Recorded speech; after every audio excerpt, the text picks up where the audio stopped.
Hello students, આપણે last લેક્ચરમાં સસ્પંદન વિશે વાત કરતા હતા. હવે આગળ આપણે જોઈએ કોયડા નંબર 12.16. એમાં શું કીધું છે તમને કે CH3COO માઇનસ ના સસ્પંદન બંધારણ લખી અને વક્ર તીર વડે આપણે ઇલેક્ટ્રોનનું સંચલન બતાવવાનું છે. તો CH3COO હશે, એમાં એક બાજુ ડબલ બોન્ડ હશે અને એક બાજુ એમને સિંગલ હશે બોન્ડ.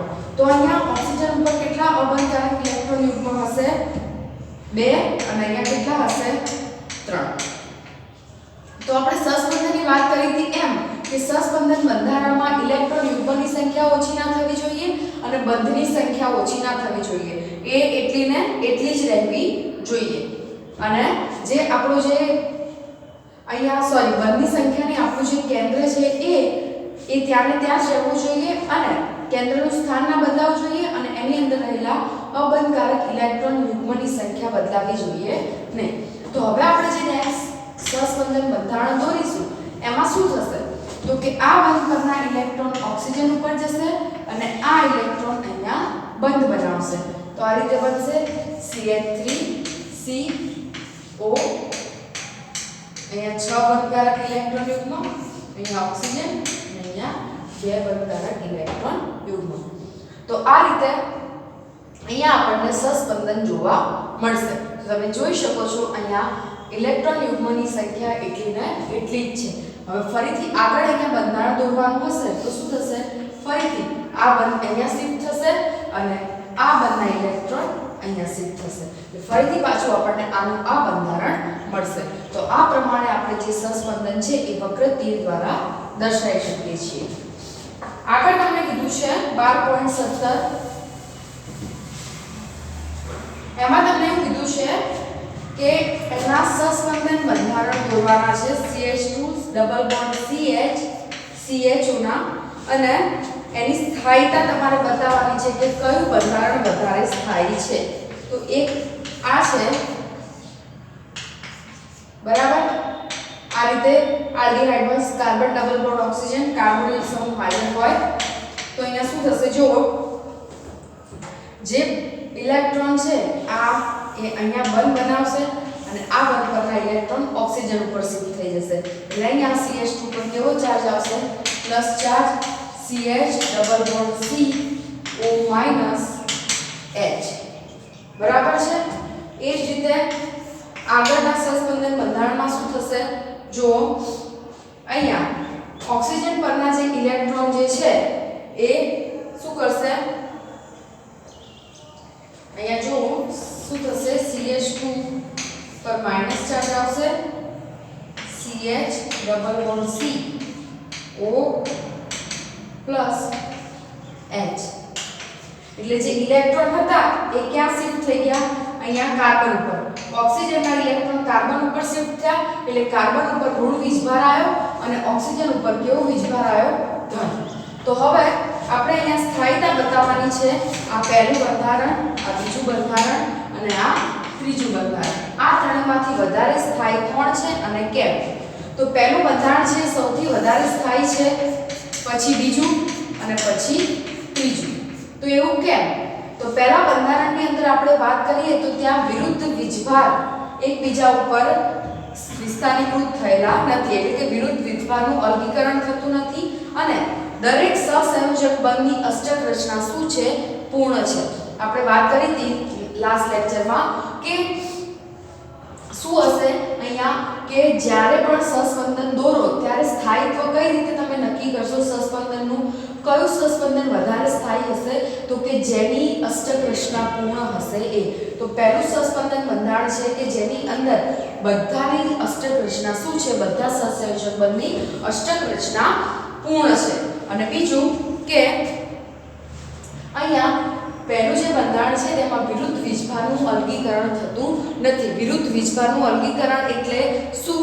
તો કે વધારે વિદ્યુત ઋણ તત્વ હોય તો એના ઉપર ઋણ વીજભાર જ આવવો જોઈએ અને ઓછો વિદ્યુત ઋણ તત્વ હોય તો એના ઉપર ધન જ વીજભાર આવવો જોઈએ, બરાબર.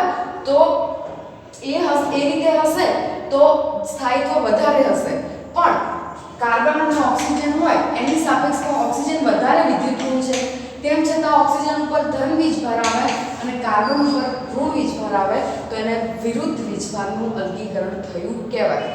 આવું થાય તો એ સ્થાયી હોય નહીં, પણ આ રીતે હોય તો આ સ્થાયી કહેવાય. એટલા માટે અહીંયા વિરુદ્ધ વીજભારનું અલગીકરણ નથી થતું, માટે પહેલું સ્થાયી છે. બીજાની વાત કરીએ આપણે. બીજું એ આની સાપેક્ષમાં વધારે સ્થાયી છે, કારણ કે અહીંયા વિરુદ્ધ વીજભારનું અલગીકરણ નથી થતું, એટલે કે જ્યાં ધન વીજભાર આવવો જોઈએ ત્યાં ધન વીજભાર છે ને જ્યાં ઋણ વીજભાર આવવો જોઈએ ત્યાં ઋણ વીજભાર છે. માટે બીજું જે છે એ વધારે સ્થાયી છે. અને ત્રીજું સૌથી ઓછું સ્થાયી છે, કારણ કે જ્યાં ધન આવવો જોઈએ ત્યાં ઋણ વીજભાર આવે છે અને જ્યાં ઋણ વીજભાર આવવો જોઈએ ત્યાં ધન વીજભાર આવે છે. મતલબ ત્યાં વિરુદ્ધ વીજભારનું અલગીકરણ થાય છે. માટે ત્રીજું જે બંધારણ છે એ સૌથી ઓછું સ્થાયી છે. તો આ પ્રમાણે આપણો 12.7 નો કોયડો છે એ કહેવા માંગે છે આપણને. તો આ રીતે આપણે સ્થાયીતા નક્કી કરવાની છે કે કયું બંધારણ સહસ્પંદન વધારે સ્થાયી છે અને કયું નથી. જો કોયડો 12.8 એમાં તમને આપ્યું છે CH3 COO CH3. એમાં તમારે કહેવાનું છે કે બંધારણ 1 અને 2 શા માટે વાસ્તવિક બંધારણમાં વિશેષ ફાળો આપી શકતા નથી. તો તમને પહેલેથી બંધારણ આપી દીધેલું છે, તમારે ખાલી કારણ લખવાનું છે કે કેમ એટલો સારો ફાળો આપી શકતા નથી. તો જો તમે અહીંયા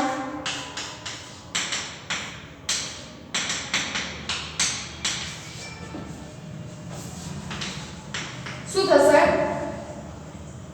બંને બંધારણો વિરુદ્ધ વીજભારના અલગીકરણ સાથે સંકળાયેલ છે, તેથી એમનો ફાળો વિશેષ નથી.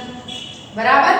બંધારણ 1 માં કાર્બન પરમાણુનું અહીંયા જે બંધારણ 1 છે એમાં કાર્બન પરમાણુનું અષ્ટક પૂર્ણ થશે નહીં, અને બંધારણ 2 માં વાત કરો તો અહીંયા ઓક્સિજન ઉપર શું જોવા મળે છે? ધન વીજભાર જોવા મળે છે. એટલે અહીંયા વિરુદ્ધ વીજભારનું અલગીકરણ થાય છે અને અષ્ટક રચના પૂર્ણ પણ નથી. એટલા માટે આ બંને બંધારણ CH3COO CH3 ની અંદર મિથાઇલ એસિટેટની અંદર કોઈ વધારે ફાળો આપી શકતા નથી. આગળ આપણે જોઈશું સહસ્પંદન અસર. તો સહસ્પંદન અસર એ પાઇ બંધના કારણે ઊભી થાય છે અથવા તો અબંધકારક ઇલેક્ટ્રોન યુગ્મના કારણે ઊભી થાય છે. બરાબર છે. તો એમની વચ્ચે પાયબંધ વચ્ચે થતી પારસ્પરિક ક્રિયા અથવા તો ઇલેક્ટ્રોન યુગ્મ વચ્ચે થતી પારસ્પરિક ક્રિયાના કારણે આ અસર ઉદ્ભવે છે અને સહસ્પંદન અસર આપણે કહીએ છીએ. અને એના કારણે અણુમાં શું ઊભી થાય છે? ધ્રુવ્યતા. ઇલેક્ટ્રોન સ્થાનાંતર થશે તો જ્યાંથી ઇલેક્ટ્રોન દૂર જાય છે ત્યાં ધન વીજભાર આવશે, અને જેના પર ઇલેક્ટ્રોનનું સ્થાનાંતર થાય છે એના પર શું આવશે? ઋણ વીજભાર આવશે. તો એને તમે સહસ્પંદન અસર અથવા તો મેસોમેરિક ઇફેક્ટ કહી શકો છો.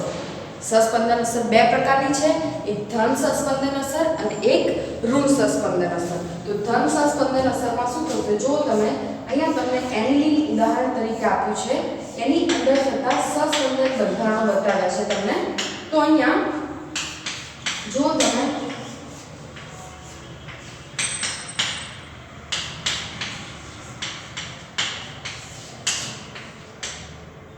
તો આ જે ઇલેક્ટ્રોન છે અહીંયા શિફ્ટ થશે એટલે અહીંયા શું આવશે? ડબલ બોન્ડ આવશે અને નાઇટ્રોજન ઉપર કેવો વીજભાર આવશે? ધન વીજભાર. આ જે ઇલેક્ટ્રોન છે એ અહીંયા શિફ્ટ થશે એટલે અહીંયા કેવો વીજભાર આવશે? ઋણ વીજભાર આવશે. હવે આગળના સહસ્પંદન બંધારણમાં આ ઇલેક્ટ્રોન આ બંધના ઇલેક્ટ્રોન અહીંયા શિફ્ટ થશે અને આ ઇલેક્ટ્રોન અહીંયા બંધ બનાવશે. તો જો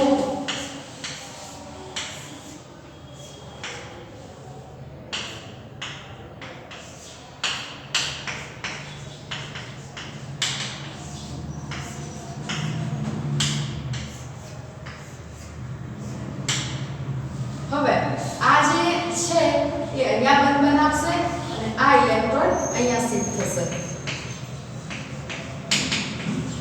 જો બરાબર છે. તો આ પ્રકારની જે અસર છે એ શેમાં જોવા મળે છે? એનિલિનમાં. બરાબર. હવે નેક્સ્ટ નું બંધારણ શું હોય? અહીંયા ઇલેક્ટ્રોન આવી જાય અને આ પાછા નાઇટ્રોજન ઉપર શિફ્ટ થઈ જાય એટલે હતું એવું ને એવું પહેલા જેવું બંધારણ આવી જશે. એટલે આ પ્રકારની જે અસર છે ને આપણે સસ્પંદન અસર કહીએ છીએ, જેમાં ઋણ વીજભાર વિસ્થાનીકૃત થાય છે. વિસ્થાનીકૃત થવું એટલે કે એક જગ્યાએથી બીજી જગ્યાએ ફરવું, એને વિસ્થાનીકૃત થયું કહેવાય. તો અહીંયા આ જે છે ઇલેક્ટ્રોન એક જગ્યાએથી બીજી જગ્યાએ શું થાય છે? વિસ્થાનીકૃત થાય છે. ઋણ વીજભારનું વિસ્થાનીકૃત થાય છે અહીંયા. બીજું કે અહીંયા ધન સસ્પંદન અસર આપણે આને કેમ કહીએ છીએ કે જે આપણો વિસ્થાપિત સમૂહ છે NH2, એ વિસ્થાપિત સમૂહના ઇલેક્ટ્રોન છે એ એની જોડેથી દૂર જાય છે. બરાબર છે? માટે એના પોતાના ઉપર ધન વીજભાર ઊભો થાય છે. એટલા માટે શું થશે અહીંયા? ધન સસ્પંદન અસર આપણે એને કહીશું. એટલે કે જે ઇલેક્ટ્રોન જે છે એ પોતાના વિસ્થાપિત સમૂહથી દૂર જાય છે, એટલે એ વિસ્થાપિત સમૂહ પર ધન વીજભાર ઉદ્ભવે છે અને આખા બેન્ઝીન રિંગ ઉપર ઋણ વીજભાર વિસ્થાનીકૃત થાય છે. તો અહીંયા વિસ્થાપિત અણુ ઉપર જે વીજભાર આવે એ અસર કહેવાય. તો અહીંયા ધન વીજભાર આવે છે માટે અસરને કેવી અસર કહીશું? ધન સસ્પંદન અસર. અને સસ્પંદનને ઇંગ્લિશમાં કહેવાય રેઝોનન્સ. બરાબર? રેઝોનન્સ ઇફેક્ટ એટલે +R વડે પણ તમે એને દર્શાવી શકો છો. બીજું છે ઋણ સસ્પંદન અસર.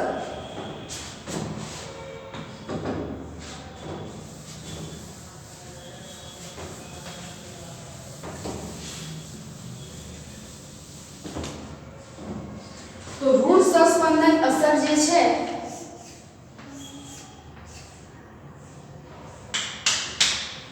એની અંદર શું થશે? જો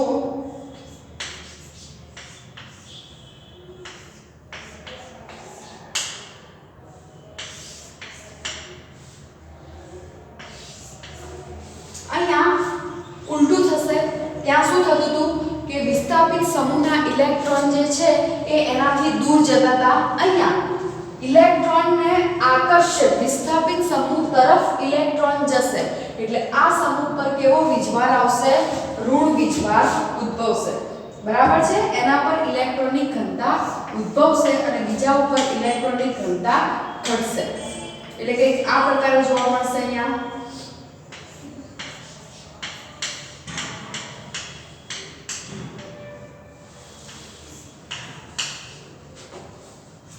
તો અહીંયા કેવો વીજભાર જોવા મળશે? ધન વીજભાર, કારણ કે આરા ઇલેક્ટ્રોન અહીંયા શિફ્ટ થઈ ગયા છે. હવે આ ધન વીજભારને દૂર કરવા આ જે છે એ બંધ અહીંયા બાજુમાં શિફ્ટ થશે. તો શું થશે? અહીંયા જુઓ તમે,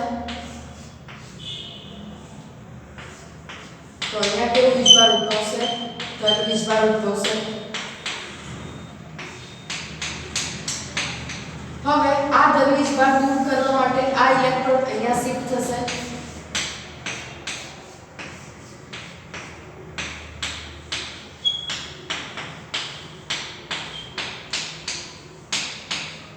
બરાબર છે? હવે જો અહીંયા શું થશે? આ જે છે અહીંયા ધન વીજભાર ઉદ્ભવ્યો, તો આ રીતે અહીંયા સસ્પંદન અસર જોવા મળશે. અને આગળ હવે શું થશે? આગળ ઇલેક્ટ્રોન અહીંયા પાછા શિફ્ટ થઈ જશે, આ ઇલેક્ટ્રોન પાછા અહીંયા શિફ્ટ થઈ જશે. એટલે શરૂઆતનું આપણે જે બંધારણ લીધું હતું એના જેવું બંધારણ આપણને પાછું મળશે. એટલે એક ક્રિયા સતત ત્યાં શું છે? ચાલુ રહેશે. આ બંધારણમાંથી આમાં, આમાંથી આમાં, આમાંથી આમાં અને એમાંથી પાછું ફરીથી હતું એમાં ને એમાં, એમ એની અંદર સસ્પંદન સતત ચાલુ રહેતા હોય છે. તો અહીંયા શું થશે? ઋણ સસ્પંદન અસરની અંદર ઇલેક્ટ્રોન સંયુગ્મિત પ્રણાલીમાં જોડાયેલ પરમાણુ કે વિસ્થાપિત સમૂહ તરફ ઇલેક્ટ્રોનનું સ્થાનાંતર થશે. બરાબર? અહીંયા આ પ્રણાલી તરફથી વિસ્થાપિત સમૂહ તરફ ઇલેક્ટ્રોનનું સ્થાનાંતર થાય છે. એટલે ત્યાં શું થશે? બીજા બધા ઉપર ઇલેક્ટ્રોનની ઘનતા ઘટશે, પણ એના ઉપર ઇલેક્ટ્રોનની ઘનતા વધશે. તો અહીંયા એ ઋણ સસ્પંદન અસર જોવા મળશે.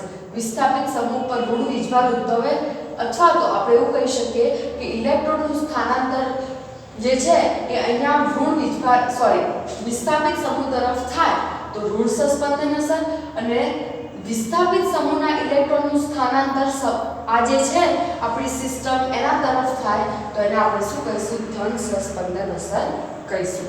બરાબર છે? તો આ પ્રમાણે ઋણ અને ધન સસ્પંદન અસર જોવા મળે છે. અને એના કેટલાક ઉદાહરણ આપ્યા છે કે કેની અંદર ઋણ અને કોની અંદર ધન સહસ્પંદન અસર જોવા મળશે. X એટલે કે halogen, OH, OR ether, alcohol, OCOR ester, NH2, NHR, NR2 એટલે એમાઇન સંયોજનો, NHCOR એટલે એમાઇડ સંયોજનો. આ બધાની અંદર ધન સહસ્પંદન અસર જોવા મળે છે. COOH, CHO, ketone, aldehyde, carboxylic acid, nitrile અને નાઇટ્રો આ બધાની અંદર ઋણ સહસ્પંદન અસર જોવા મળે છે. કોઈ સરળ શૃંખલા અથવા ચક્રીય પ્રણાલીમાં એકાંતરે રહેલા એકલબંધ અને દ્વિબંધને સંયુગ્મિત પ્રણાલી કહે છે અને આ પ્રણાલી હંમેશા અસામાન્ય વર્તન દર્શાવે છે. અહીંયા તમને શબ્દ વાપર્યો છે સંયુગ્મિત પ્રણાલી, એટલે કે હું બેન્ઝીનની વાત કરતી હોય તો એની અંદર આ જે ડબલ બોન્ડનું સ્થાન છે એની કારણે જે ઊભી થાય છે એને સંયુગ્મિત પ્રણાલી કહેવાય. કઈ રીતે? તો એક એકલ બંધ, ડબલ બંધ, એકલ બંધ, ડબલ બંધ, એકલ બંધ, ડબલ બંધ, એટલે કે એક છોડીને એક ડબલ બંધ હશે. જો અહીંયા ડબલ બંધ છે, એક છોડ્યો ડબલ બંધ, એક છોડ્યો ડબલ બોન્ડ, એને ઇંગ્લિશમાં કહેવાય કોન્જ્યુગેટેડ ડબલ બોન્ડ, બરાબર, અને ગુજરાતીમાં કહેવાય સંયુગ્મિત પ્રણાલી. હવે આગળ તમને આપ્યું છે ઇલેક્ટ્રોમેરિક અસર. આપણે પહેલા કઈ અસર જોઈ? સહસ્પંદન અસર, ધન સહસ્પંદન અને ઋણ સહસ્પંદન. હવે આગળ આપણે જોઈશું ઇલેક્ટ્રોમેરિક અસર. તો ઇલેક્ટ્રોમેરિક અસરની પણ અંદર બે ભાગ છે, ધન ઇલેક્ટ્રોમેરિક અસર અને ઋણ ઇલેક્ટ્રોમેરિક અસર. એટલે કે આ એક અસ્થાયી અસર છે જે બહુબંધ એટલે કે દ્વિબંધ અથવા ત્રિબંધ ધરાવતા સંયોજનોમાં જોવા મળે છે અને આ અસર માત્ર હુમલો કરનાર પ્રક્રિયકની હાજરીમાં જ જોવા મળે છે.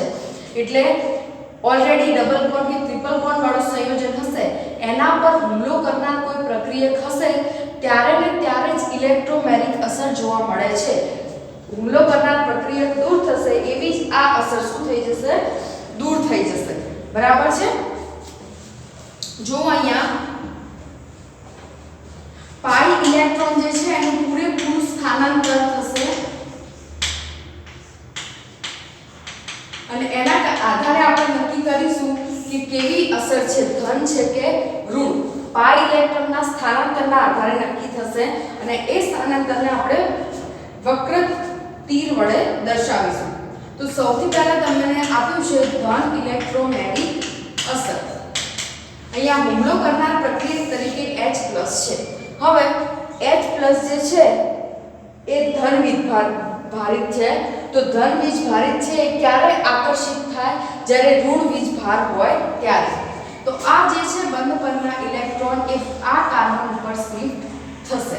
એટલે આ કાર્બન ઉપર ઋણ વીજભાર આવે તો આ ધન ભારિત છે, એટલે ધન વીજભારિત કોના તરફ આકર્ષાય? ઋણ તરફ. એટલે આ હાઇડ્રોજન છે એ કાર્બન પર હુમલો કરશે અને એની સાથે અહીંયા આ રીતે જોડાશે. બરાબર છે?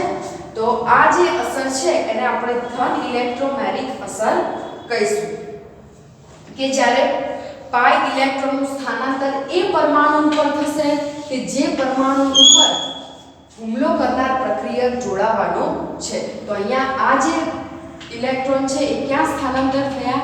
એ કાર્બન ઉપર કે જ્યાં હાઇડ્રોજન જોડાવાનો છે. બરાબર છે? તો એવી જે અસર છે એને ધન ઇલેક્ટ્રોમેરિક અસર કહીશું. બીજું ઋણ ઇલેક્ટ્રોમેરિક અસર, એમાં આનાથી ઉલટું છે કે પ્રક્રિયક એવી જગ્યાએ જોડાશે કે જ્યાં ઇલેક્ટ્રોનનું સ્થાનાંતર થયું હશે નહીં. જેમ કે આ બંધ પરના ઇલેક્ટ્રોન આ કાર્બન ઉપર શિફ્ટ થઈ ગયા તો આ કાર્બન ઉપર કેવો વીજભાર આવે? ઋણ, અને આ કાર્બન ઉપર કેવો વીજભાર આવે? ધન. પણ આ સાયનાઇડ આપણો જે છે એ કેવો વીજભાર ધરાવે છે? ઋણ. તો ઋણ કોના તરફ આકર્ષાય? ધન તરફ. એટલે અહીંયા Cn જોડાશે.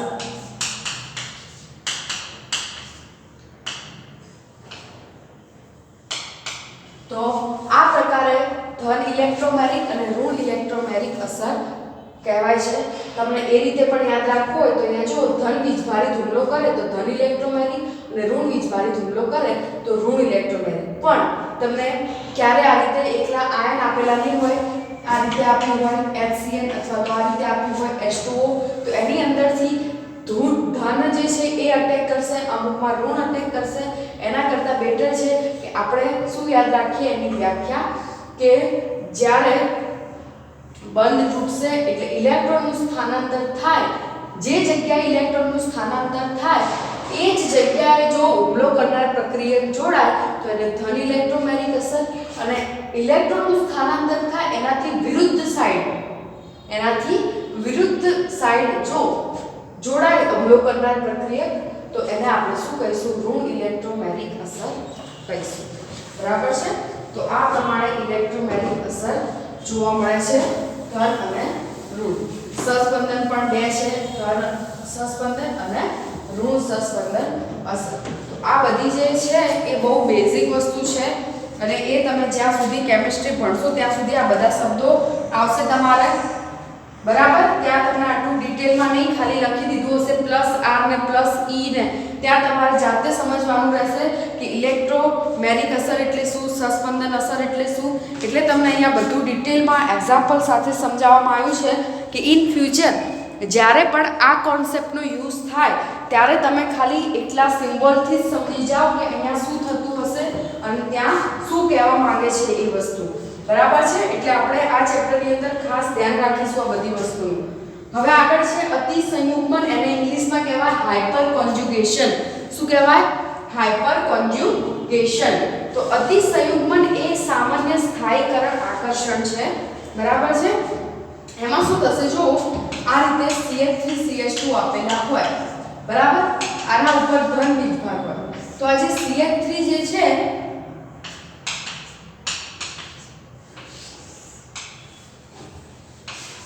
એની અંદર અહીંયા જે હાઇડ્રોજન રહેલો છે એની પાસે ઇલેક્ટ્રોન હશે, પણ આ જે p કક્ષક છે CH2 ની એ કેવી પડી છે? ખાલી. તો ખાલી p કક્ષક જે છે એ અહીંયાથી ઇલેક્ટ્રોનનું સ્થાનાંતર શું થઈ જશે? બાજુના કાર્બન પર રહેલી ખાલી p કક્ષક તરફ એનું સ્થાનાંતર થશે. તો ત્યારે જે ઉદ્ભવે છે એને આપણે શું કહીશું? અતિસંયુગ્મન કહીશું. જેટલા સિગ્મા બંધ વધારે હશે એટલું જ અતિસંયુગ્મન વધારે સારી રીતે થશે, અને એટલો જ એ જે છે સંયોજન એ વધારે સ્થાયી થશે. એટલે અતિસંયુગ્મનની સંખ્યા જેટલી વધારે એટલું જ એનું સ્થાયિત્વ વધારે. લાસ્ટ આપણે વાત કરી હતી કાર્બન કેટાયનની. એમાં હતું કે અતિસંયુગ્મનના કારણે કાર્બન કેટાયનની સ્થાયીતામાં વધારો થાય છે. કારણ કે જેમ જેમ આપણે એની અંદર જોઈશું કાર્બન કેટાયનમાં પ્રાથમિક દ્વિતીયક તૃતીયક તરફ જઈશું એમ એમ એની અંદર રહેલા CH3 સમૂહની સંખ્યામાં વધારો થશે, અને જેટલા CH3 સમૂહ વધશે એટલા સિગ્મા બંધ વધશે, અને સિગ્મા બંધ વધશે તો અતિસંયુગ્મન વધશે, અને એના કારણે એની અંદર કાર્બન કેટાયનમાં જે સ્થાયીતા છે એમાં શું થાય છે? વધારો થાય છે. અને બીજું કે સિગ્મા બંધની ઇલેક્ટ્રોન ઘનતા ધન વીજભારને વિસ્થાનીકૃત થવામાં મદદ કરે છે. બીજું રીઝન એ છે કાર્બન કેટાયનની સ્થાયીતાનું કે એની અંદર જે સિગ્મા રહેલો છે બંધ, એની જે ઇલેક્ટ્રોન ઘનતા છે એ ધન વીજભારને વિસ્થાનીકૃત કરવામાં, મતલબ એક જગ્યાએથી બીજી જગ્યાએ ધન વીજભારને ફેરવવામાં એ ઇલેક્ટ્રોન ઘનતા મદદરૂપ થાય છે, અને એના કારણે કાર્બન કેટાયનની સ્થાયીતામાં શું થાય છે? વધારો થાય છે. તો જો અહીંયા આ રીતે અતિસંયુગ્મન કંઈક આ રીતે જોવા મળશે. અહીંયા હાઇડ્રોજન છે, બરાબર છે? તો આની p કક્ષક ખાલી છે એટલે વારાફરતી એ દરેક હાઇડ્રોજન સાથે અતિસંયુગ્મન બતાવશે, અને એની p કક્ષકમાંથી ઇલેક્ટ્રોન ત્યાં સ્થાનાંતર થશે. તો જો અહીંયા શું થશે? આ બંધ પરના ઇલેક્ટ્રોન અહીંયા જશે એટલે આના ઉપર કેવો વીજભાર આવશે? ધન વીજભાર. એટલે કંઈક આ રીતે જોવા મળશે. જેની જોડે અતિસંયુગ્મન થતું હોય એ હાઇડ્રોજનનો બંધ આપણે બદલાવાનો નથી. હવે આ હાઇડ્રોજન જોડે અતિસંયુગ્મન થશે એટલે શું થશે? આ ઇલેક્ટ્રોન પાછા જશે. હવે આ હાઇડ્રોજન આને ઇલેક્ટ્રોન આપશે, કાર્બન ડબલ બોન્ડ કાર્બન, અહીંયા હાઇડ્રોજન પ્લસ, અહીંયા હાઇડ્રોજન, અહીંયા CH2. હવે આ હાઇડ્રોજન છે ઇલેક્ટ્રોન આપશે અહીંયા, એટલે એના જોડે એનું અતિસંયુગ્મન થશે. આ હાઇડ્રોજન ઉપર ધન વીજભાર આવશે તો આ પ્રમાણે જેટલા સિગ્મા બંધ હશે જેટલા CH3 સમૂહ જોડાયેલા હશે એટલું આ કાર્બનનું અતિસંયુગ્મન સારી રીતે થશે અને જેટલા અતિસંયુગ્મનની સંખ્યા વધારે હશે એટલું સ્થાયિત્વ એનું વધશે બરાબર અહીંયા તો એક જ CH3 સમૂહ છે તો એક CH3 માં 3 અતિસંયુગ્મન પોસિબલ છે તમે વિચારો કે હજી એક વધે તો 6 હજી એક CH3 વધે તો 9 એમ જેમ જેમ CH3 ની સંખ્યા વધશે એમ અતિસંયુગ્મનની સંખ્યા પણ વધશે અને સંયોજનનું સ્થાયિત્વ પણ વધશે માટે અહીંયા તૃતીયક કાર્બ કેટાયન છે એ સૌથી વધારે સ્થાયી છે કારણ કે એની પાસે સૌથી વધારે CH3 સમૂહ છે તો 3 CH3 સમૂહ છે એટલે દરેકના 3 એટલે ટોટલ અહીંયા 9 અતિસંયુગ્મન જોવા મળશે એ જ રીતે અહીંયા દ્વિતીયક છે બરાબર છે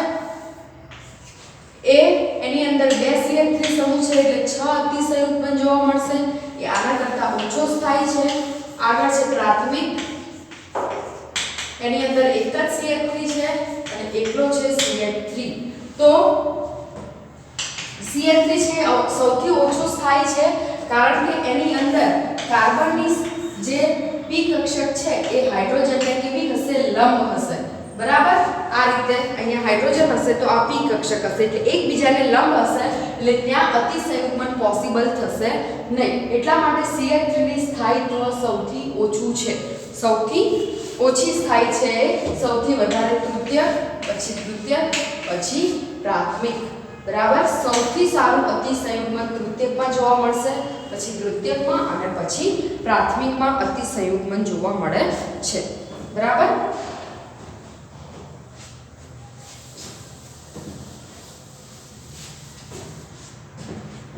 જો તમને બીજું એક ઉદાહરણ આપ્યું છે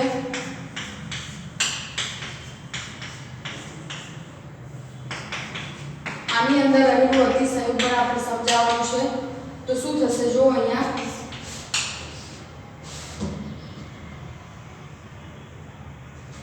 આ હાઇડ્રોજન જે છે એ આ કાર્બનને ઇલેક્ટ્રોન આપશે તો શું થશે જો અહીંયા આના ઉપર ઋણ વીજભાર આવશે અને હાઇડ્રોજન ઉપર કેવો વીજભાર આવશે ધન વીજભાર એટલે આવું થશે કઈ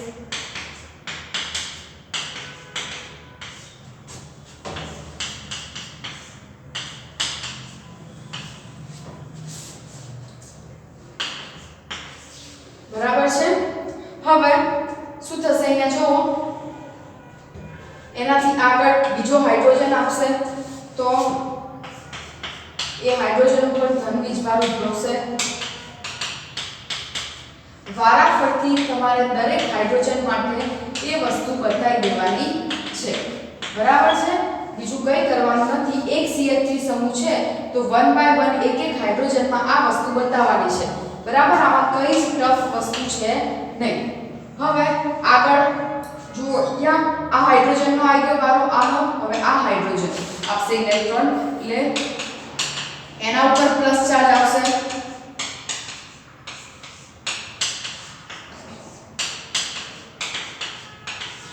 બરાબર તો આ પ્રમાણે આની અંદર આપણે અતિસંયુગ્મન અસર બતાવી શકીએ છીએ આને અતિસંયુગ્મન બંધ રહિત સહસ્પંદન પણ કહેવામાં આવે છે બરાબર છે તો અતિસંયુગ્મનને આપણે આ પ્રમાણે સમજીશું અને કોયડો 12.19 છે જેની વાત મેં તમને પહેલાં જ કરી દીધી કે CH3 છે એ ઓછો સ્થાયી છે કારણ કે એની અંદર જે CH બંધ છે એ p કક્ષકને લંબ છે માટે એની અંદર પારસ્પરિક ક્રિયા થઈ શકતી નથી એટલા માટે CH3 જે છે એ અતિસંયુગ્મન બતાવી શકશે નહીં માટે CH3 એ સૌથી ઓછું સ્થાયી છે બરાબર તો આજે આપણે આટલું રાખીશું બીજું આપણે નેક્સ્ટ લેક્ચરમાં વાત કરીશું